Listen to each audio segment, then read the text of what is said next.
Hey guys, K5 RPM here once again. I'm going to do another modification to the old Kenwood TS-2000. I'm going to install this Inrad number 92 filter which came in today, and you can see it there. Yeah, I got that. I got the instructions to do so. The coax is in here, what you use to connect it with, and got my soldering iron. Of course, not this. This is my braid, desoldering braid to take the old filter out, and soldering iron is already set up and getting hot. So what this is going to do is narrow the bandwidth, the passband filter, so you get a better performance out of the radio and out of the out of the receiver and out of the DSP. Folks have reported that the DSP is also improved. So anyway, sorry about all the clutter here on the desk. This is my my notes taking as I'm operating. I write things down and so forth. So anyhow, anyway, we'll talk to you soon and keep you up to date on how it goes. All right, 73 for now. Okay, got the bottom cover off this thing now, and so right here is the filter that we're going to be replacing. Instructions here say to remove the 17 screws on the bottom of the, or through the circuit board that attach it, and also to remove the heat clip, or the heatsink clip off of IC9, which is right over here. Had to look for a while to find that little guy. I started counting all the ICs and looking at the labels and finally found it. I saw, hey, there's a clip over here. So that's what they're talking about when they say remove the clip off of IC9. Save you some time. There it is. Anyway, so I'm going to remove this board and set it down on the table, or actually on my pad. You can see I've already got my static pad set up, and I do believe in static protection. I've got my wrist strap. It's not plugged up right now. Of course, I'm operating the camera, but got the cable ready to go, and it's connected over to where the radio came from, which is right here. I've got the ground connected to my RF ground outside, so any static will be dissipated. All right, well, I'll check back in when I get this board pulled out. Okay guys, well, here it is. The board is out, and 17 screws and one clip for IC9. Slipped right off. Well, it didn't slip right off. I mean, I had to pry it off, but it's there to hold the IC up against the heatsink. Pretty ingenious little design. Anyhow, there's 17 screws and there's the board. I'll be replacing that filter right there. And got my static protection on, as you can see. Don't touch anything unless you're statically protected. You're grounded. Got to be grounded, guys, because you'll pop one of these ICs or just these semiconductor components, and you'll be floating without a radio. Anyhow, there's the business side of it. So there's the filter. There, the little tall guy, and he's about right in this area right here. So there's, it shows to be, let me back up here. There we go. It shows to be 4 actual solder points and 2, I guess you call stabilizing joints that are also needed. They're soldered into the board. So anyhow, I'll get those undone and we'll continue on with this project. Hey guys, real quick, I wanted to tell you also, this yellow cable and this gray cable, they don't come off the board. Notice they connects back here.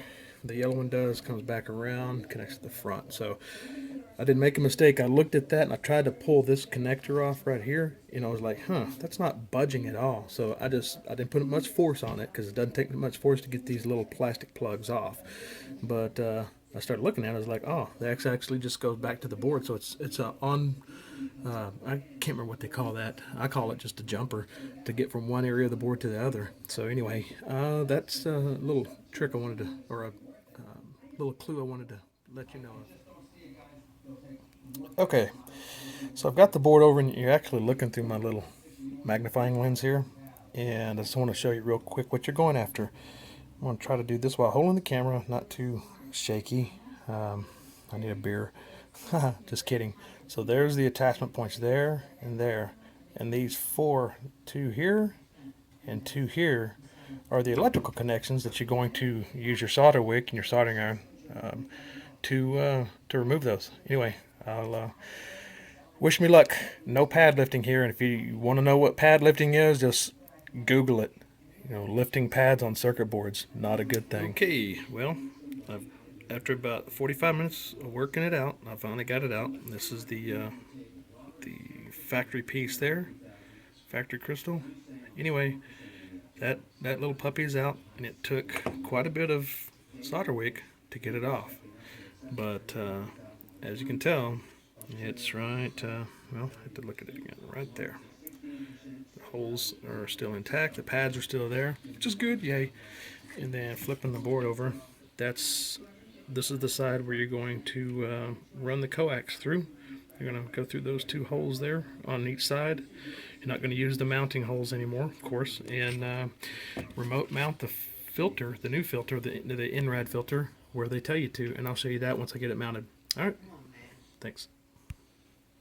Okay, so guys, what I did here, I prepped the wires, the coax cables, to make the connections from the board to the Inrad filter. Now, if you bundle up all the shield, and let me see if I can focus on it here. Yeah, see how thick that shield is? When you bundle that up, that will never go through this board, through those holes.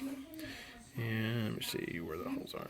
Well, you know what I'm talking about. The holes are pretty small. I mean, come on. I don't even know if I'm going to be able to get that through. So, there's the original pin right there at the end, and there's what I have now. What I did, I basically took about a third of the braid and twisted it up, and then I took, let's see here, there we go. I took heat shrink and I put the other braid back on itself, and I shrunk it back down because that's going to be near the board. This end over here, no problem. That's going to be going to the filter. That's going to connect up to your filter, the post on it, so no problem there. I'm just worried about this, and I may have to make these smaller to get through those holes. We shall see, so I'll let you know. Hello once again, guys. Well, I've got the work done here on the installing the coax jumpers. Kind of trying to be quiet tonight because the family's asleep now, so any burns or anything can not be followed by yells or screams or whatever. But anyway, this is the work is progressing. I've got my coax pieces ready to go. I'm ready to install the board back in the radio, and then I'll mount the filter and solder those last two connections, and we'll test it out. But anyway, enjoy. Okay, we're smoking right along. Well, don't say smoking. That's not a good term when you're dealing with RF boards or radio boards here. But anyway, I've got all the screws back in here, all 17. And my philosophy is none of them get tightened until all of them get started. Just remember that. Start at this back corner here, work your way up. It's not hard to find them. I came down to the 17th screw, and I was like, crap, where does it go? Well, it was right there underneath these coax cables. So the one cable was kind of hiding the hole. So anyway, I got it back there. And now I've got the clip over here inserted, holding the on IC9. Now, what I will suggest, guys, watch his videos and take some pictures just in case. Everybody has a digital phone. Everybody's got a camera in their phone now. So take good pictures in case you get disoriented or you have questions about how something came apart. I had a question about that clip right there. It could go on either way. So I reverted back to the original pictures that I took when I first started. Just snapped a couple of good detailed pictures. This phone I have takes really good snaps or pictures. So anyway, I was able to see that I had the clip on backwards, so I just flipped it around. No big deal. Anyway, continue on with the reinstallation or the reassembly, I should say. There it is. The Inrad 92 is installed. Well, the tape that I put down in there that is supplied with it doesn't seem to be wanting to stick very well, and I actually cleaned the surfaces before I stuck it with 91% alcohol, so I don't know what's up with that. It just doesn't want to stick right. Kind of worries me because it's right there where the fan is. That here's the fan for, I guess, for the power amplifier final stage. But anyway, I'm trying to get it to stick down, so I'll work with that a little bit more and make sure that it's going to stay put before I throw it in there. And I put the covers back on. Anyway, that's the cables all routed back here, the coax back over here to where the original filter was. Anyway, hopefully it'll be back on the air within a few minutes. Well, guys, yeah, I think you can see the display there. There we go. It's kind of blue, but anyway, the camera doesn't do the display justice. It actually looks pretty cool. I've got the contrast turned up to about midway, and the let me turn this down some, and the brightness adjusted for my eyes for ease of use. But this camera does not do it justice at all. Anyhow, the Inrad number 92 filter is installed, and let me tell you, I had a little bit of a snafu. The directions, let me show you on the directions. The directions are good, but they don't tell you anything about how you're supposed to wire it into the board. It kind of leaves it up to the reader to do this, but anyway, I downloaded, what happened is I installed the filter, and I didn't, these marks here, this plus, which is the center conductor, and the minus is the shield. I had these oriented the same way. Basically, I had this one on over here. I had it reversed, so I was still able to receive. Let me turn Roberto down here. I was still able to receive, but what happened was at 26. Well, it was giving me about a 25 kilohertz bandwidth. If I went narrower than that with the, and I wish you could see the display here.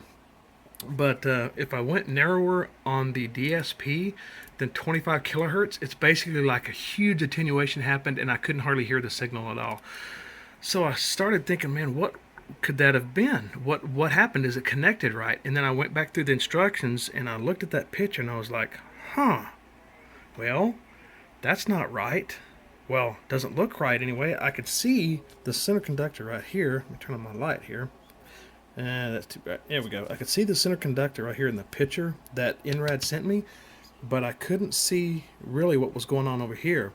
So I went to the whole old handy dandy interwebs, and I pulled up the print there for, turn the light off there.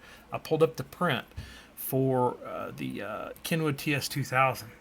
Got that up, and all pulled up, and then I went and pulled up, along with the service manual, they've got pictures of the the circuit board, and I could see exactly where my grounds were, and my grounds were flipped on that one side right there. So I was like, oh boy. So that's why I had the problem with the 25 kilohertz window. Anything narrower than that, and it basically shut the signal down. But now, let's see if I can get this and get a good signal going on here. Find somebody talking. There we go. Really thankful for it because it's a whole lot more pleasurable. The Reverend Officer Mike from KC4BL. You can see it now. Yeah, KC4BL. What are you running? How'd that happen? Anyway.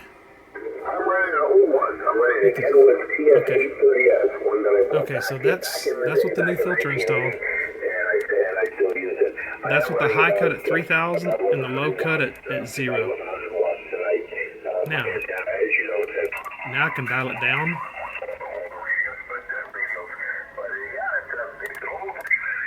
Really tighten it up. See, I can move that old DSP around now, and look, there's 1,000 kilohertz. So let me turn that down. This one. Local repeater keying up. Identifying. Anyway, I could put this DSP anywhere now, and it's nice and open. I was worried there for a second, guys. I thought I'd mess something up, so I went back and, like I said, I just looked at the instructions. Let me cut him out. You can hear. And there's a station up. Let's see where he was. When he starts talking again, I'll go find him. See how this thing just cuts out the adjacent frequency interference. There it is. Well, he didn't stay going too long. He sounds like he's at 70. There he is. He's at 72, 71, 72, 50.5, 71, 72.5. Let's see if the key's up there. Nope, he's at 71, 72. Okay, and now listen to this QSO up here on 71, 74.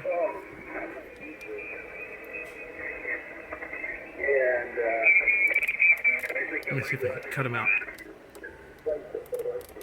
There we go. I just cut them right out of there with the old DSP. A little tight. There we go. At 2200, I can hear them. At 2000, on my high cut, I can't hear them anymore.